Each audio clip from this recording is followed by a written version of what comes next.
Kalau kita nak buat filem untuk global, kita harus bersaing secara global lah. Kita harus, maksudnya kalau kita kalah jangan nangis lah. Sedih kan bila tahu hakikat orang asing tak tengok filem kita. Bukan sebabnya tak ada kualiti, tapi tak nak support negara kita kan.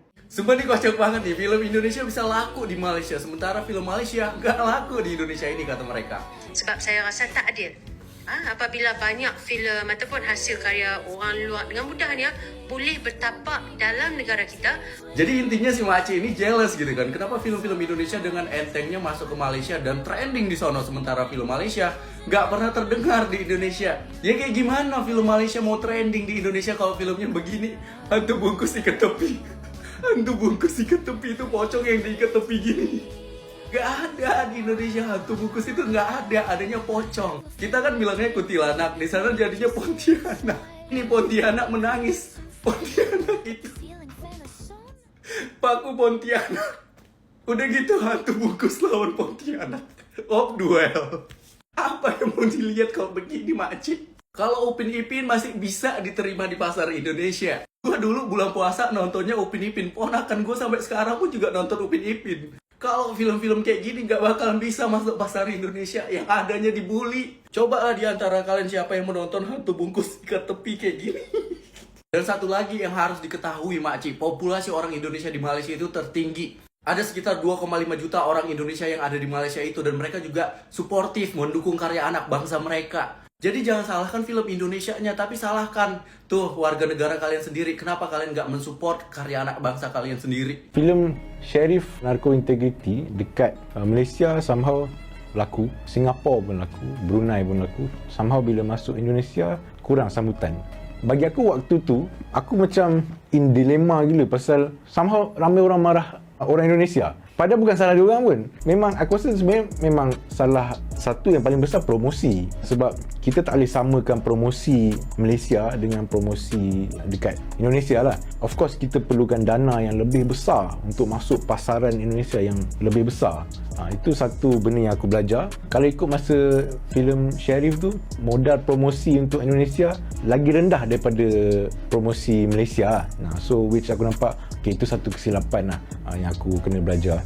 Satu lagi mungkin kurang sambutan pasal tak banyak filem Malaysia yang masuk sana. So dia ada disebut macam unfamiliar lah.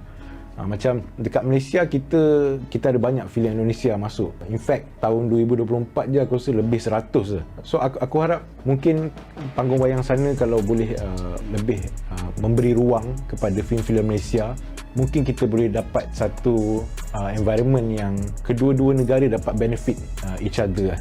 But of course Malaysia juga yang aku rasa kalau kita nak masuk Indonesia, kita harus ada modal promosi yang besar. Actually at least 2 kali ganda lebih besar daripada Malaysia. Sebab satu lagi saingan filem diorang pun sangat hebat. So kalau kita nak buat filem untuk global, kita harus bersaing secara global lah. Kita harus, maksudnya kalau kita kalah jangan nangis lah. It's a global stage. So that's why aku masih belajar dan aku masih berusaha dan bercita-cita yang satu hari nanti insya-Allah kita akan dapat kembangkan industri filem Malaysia ke luar negara. Aku rasa somehow dari segi taste Malaysia dengan Indonesia macam tak banyak beza. Sebab aku rasa lumrah masyarakat Nusantara, Malaysia, Brunei, Singapura, Indonesia, kita adalah satu bangsa yang sangat menerima media dan seni yang bukan daripada bangsa kita. Contoh macam filem Hollywood atau filem Korea, filem Bollywood, banyak laku di negara yang ada dalam Nusantara ni. So aku tak rasa macam diorang tak suka filem Malaysia ke atau Malaysia tak suka filem. Aku rasa boleh accept lagi-lagi lah kita faham bahasa Indonesia, orang Indonesia pun faham bahasa kita. So kita dah ada, maksudnya market, kedua market tu dah ada. Kecuali mungkin kita harus selaraskan dari segi pembukaan ruang filem Malaysia ke sana, sebab sekarang ni masih sedikit filem Malaysia yang masuk ke Indonesia. Filem yang berjaya di Malaysia dan Indonesia, salah satu contohnya adalah filem Abang Aku, filem Syamsul, filem Munafik 1 dan Munafik 2. Filem Abang Aku ni magic sikit sebab modal promosi dia dekat Indonesia sebenarnya tak banyak pun, sikit je. Tapi somehow the power of the film tu. Kadang-kadang filem tu dia dah cukup kuat, tak perlukan promosi pun dia boleh laku lah. Pasal waktu tu jarang kita tengok filem Indonesia yang ada kaitan dengan agama Islam. Somehow Syamsul dia start this horror Islamic punya genre dan dia menjadi popular lah di sana. That's why filem Munafik 1 dan Munafik 2 dia laku di Malaysia dan laku di Indonesia. Filem, drama dan lagu Malaysia susah sangat nak tembus pasaran Indonesia. Halo pecinta film Malaysia, nama saya Gani Fernando. Saya seorang aktor, produser, publicist film, dan content creator review film. Lagi ramai-ramai nih soal film Sheriff dari Malaysia yang kurang diminati di Indonesia. Jadi begini, aku share sedikit ya. Sebenarnya bukan karena film dari negara Malaysia yang tidak didukung masyarakat Indonesia.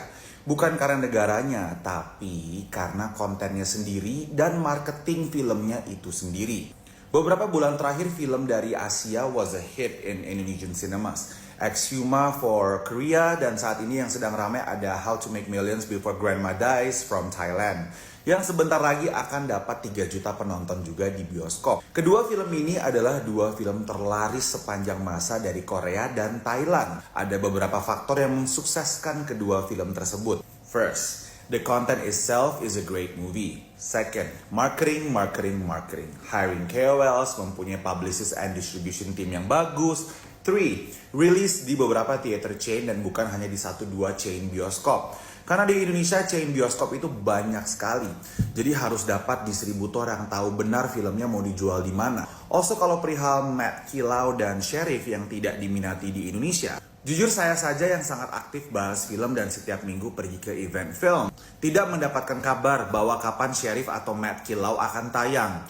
Tiba-tiba saja sudah tayang di bioskop dengan limited release. Apabila saya yang aktif di komunitas film saja tidak tahu, apalagi masyarakat umum. Jadi permasalahannya di sini bukan karena film Malaysia sepi peminat di Indonesia, bukan karena negaranya, tetapi karena filmnya sendiri tidak memenuhi faktor-faktor yang baik dalam berpromosi dan berdistribusi dengan baik. So my suggestion untuk distributor film Malaysia, jangan patah semangat. Let me remind you, Munafik horror movie was quite a hit in Indonesia. So there's still a way, cuma it hasn't hit the mark.